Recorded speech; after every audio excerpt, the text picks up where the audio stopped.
बंदगी प्रणाम सभी संतजन को। और मैं सुधाकर आप लोगों के समक्ष संतों का कुछ शब्द रिकॉर्ड कर रहा हूँ और उस शब्दों का अर्थ सहित, ताकि हमारे जीवन में जो रास्ता संत बना के गए हैं उस रास्ते पे हम चल के अपने जीवन का उद्धार करें। तो संत जन हमें इतना अच्छा मार्ग दे के गए हैं कि जिससे मानव जाति का कल्याण हो और इस पृथ्वी पे आवागमन से मुक्ति हो। लेकिन मानव उस क्रिया को अपनाता नहीं है, तो हम उसके लिए छोटा छोटा करके शब्दों के माध्यम से आप लोगों के बीच में पहुंचाना चाहते हैं, जिसे आप लोग सुने और समझें और उसके बताए हुए मार्गों पे चले, ताकि आपका जीवन भी उद्धार हो। तो संतों का शब्द कुछ इस प्रकार है कि कर्ता सब गुणकार का गुण कारण भवभार। कर्ता सब गुणकार का गुण कारण भवभार, सृष्टि सवारन चार फल, चाल चलन व्यवहार गुण। जैसे मानव जाति के लिए, इस सृष्टि को संवारने के लिए हमारे अंदर लोग गुणों को देखते हैं, जैसे कैसे इंसान चलता है, कैसे किसी से बातें करता है, उसी प्रकार से हमारे जीवन कल्याण के लिए हमें चाल चलन व्यवहार गुण की आवश्यकता होती है। गुण से ही इंसान भवपार होता है और आवागमन से मुक्ति होती है। संत कबीरदास जी लिखते हैं कि कबीरा तेरी झोपड़ी गलकटियन के पास।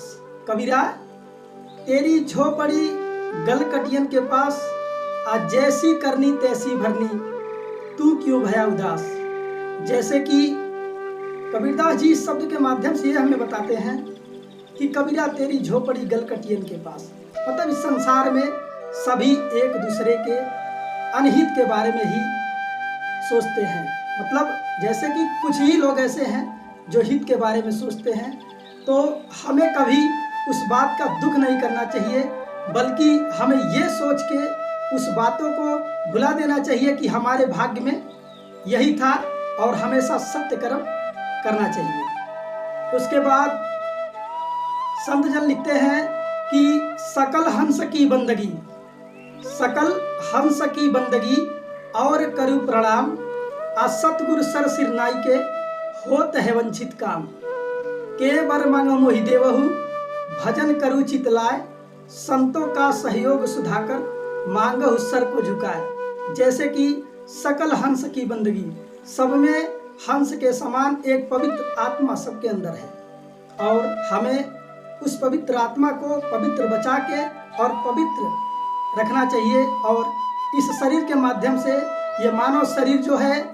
ये हमारा साधन है हमारे जीवन के उद्धार के लिए, और हमें कभी दूसरे किसी चीज़ की आस नहीं, बल्कि सदैव मालिक की आस होना चाहिए और मालिक की उपासना करना चाहिए। जो मालिक पूरे सृष्टि को बनाया है और पूरे सृष्टि को चला रहा है, हमें उसका ही पूजा और उपासना करना चाहिए, अन्यथा किसी और का नहीं।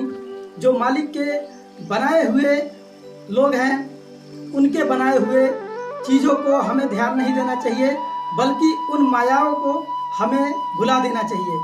जैसे कि कहा है कि तुलसीदास जी लिखते हैं, तुलसी धन धाम शरीरे से।